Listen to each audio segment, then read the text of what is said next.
What's up, everybody? Thanks for watching today, baby. All right, guys, so I just pulled the ECU out of my bike and I was goofing around with a few things. The R1 is getting tuned by Chris at More Mafia. So as you guys know, the 2020 plus R1s are heavily restricted from the factory, and they finally have been able to crack the code to where they can get in and flash the ECUs and de-restrict them. I have a couple of mods on the bike, so it is time for me to get some more power. So that's what I'm doing. It's such a cheap upgrade. It's like 200 bucks. Check out his website, guys. They're getting big gains just from, the dollar per horsepower can't be beaten with a flash like that. So anyways, back to the bike. So I thought it would be a cool idea to kind of rip some of the parts that I pulled off out of the closet, kind of do some weighing. And I added everything up to, so far I have eliminated 24 pounds of weight off of this bike. How much does a gallon of gas weigh, guys? 6 pounds. How many gallons does the R1 hold? 4 gallons. So guess what? 6 times 4, 24. So I've effectively eliminated an entire tank of gas weight. So as any of you guys that do racing know, that on a bike this light, removing a full tank of gas, it's noticeable. It is a noticeable amount of weight. So basically when you drive your bike on E versus when you fill it up, it's a noticeable difference. So every bit counts. So let me kind of go over some of the things. The biggest one of all was, of course, switching out the stock exhaust. So I put the carbon fiber Two Brothers exhaust. I got this exhaust for like $600. It sounds amazing. And it saves me 16 pounds of weight and eliminated this hideous gray crap.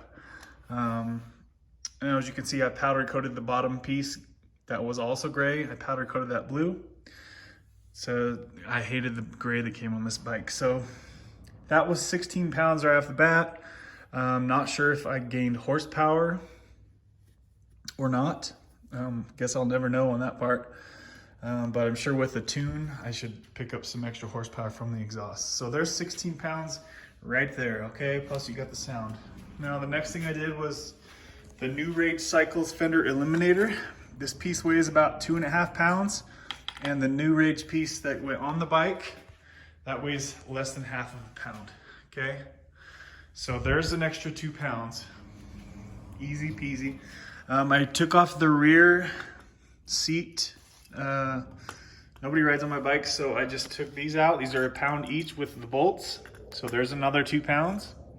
Okay, and then when you take off your exhaust valve, you no longer need this actuator, this servo, I guess you call it, and you no longer need the exhaust cable. So those were easily pulled out. I just recorded a video on that. I'm gonna post that soon. So this is another 2.5 pounds for this setup right here, okay? Also, this was a cosmetic appearance thing. And also, since nobody rides on the back of my bike, this saves me a half a pound of weight going to the OEM Yamaha. Obviously, there's no lock and key stuff in here to have to dilly-dally with. So there's a half pound weight savings. Now, these are pretty expensive to buy the OEM one, but in my opinion, it's worth it versus the cheap Chinese looking ones. They're kind of goofy looking, all right? And the last thing right here is a stock air filter. Look how nasty this was, guys. 14,000 miles I have on that filter. Whoops, I pushed it too long. I picked up a noticeable amount just putting in the Sprint air filter. I went with the Sprint, the street filter. I didn't want to do a full drag filter because they looked really kind of iffy. So that saved me an additional half pound. Also, I want to notice that look how small the opening is for the intake. That's your restriction.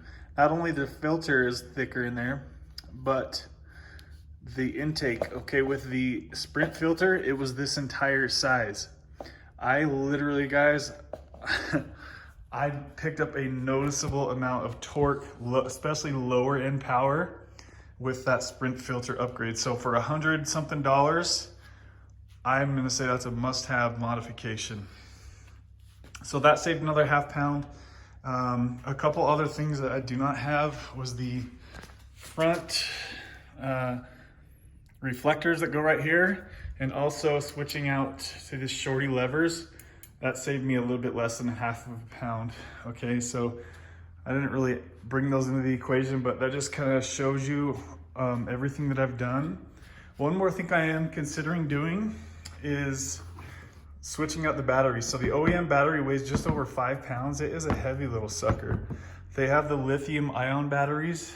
They are 1.5 pounds. So that would save me 3.5 pounds for, they're just a little bit over $100.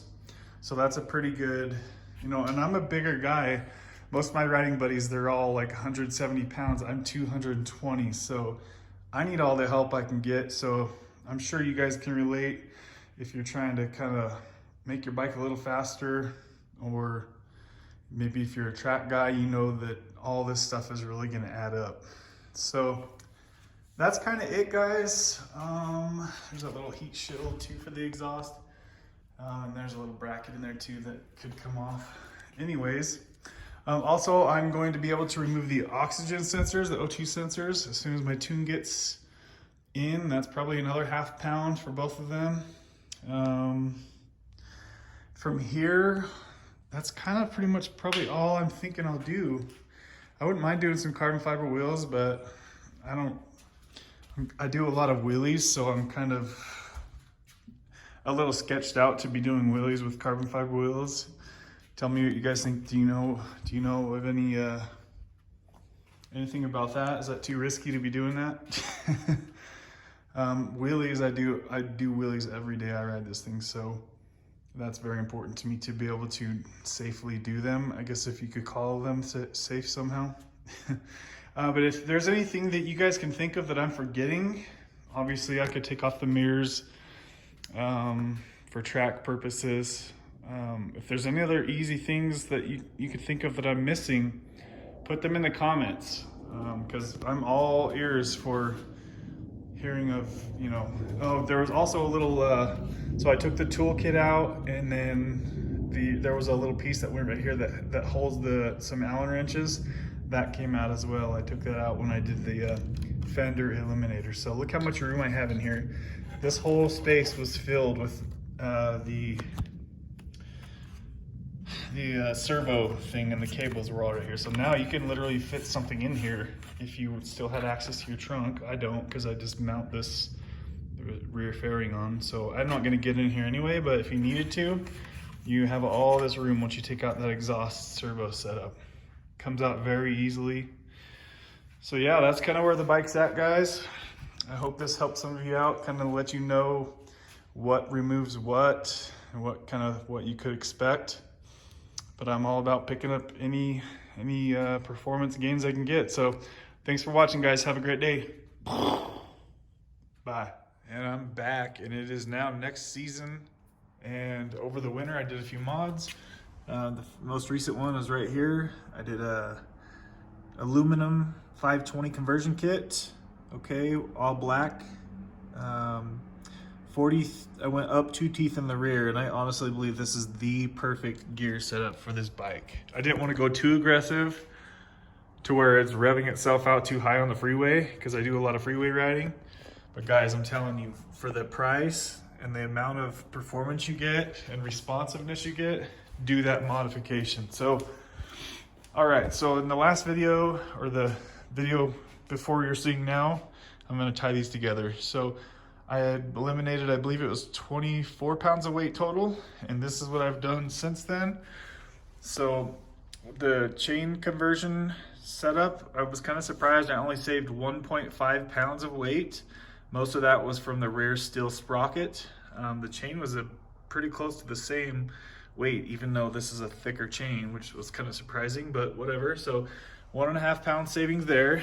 I did a lightweight lithium ion battery. This was about $115 on eBay. Very easy to install. This saved me 3.5 pounds, just a little bit under 3.5 pounds, but just for the sake of things, I'm kind of rounding. So 3.5 pounds. Okay, here we have the stock toolkit.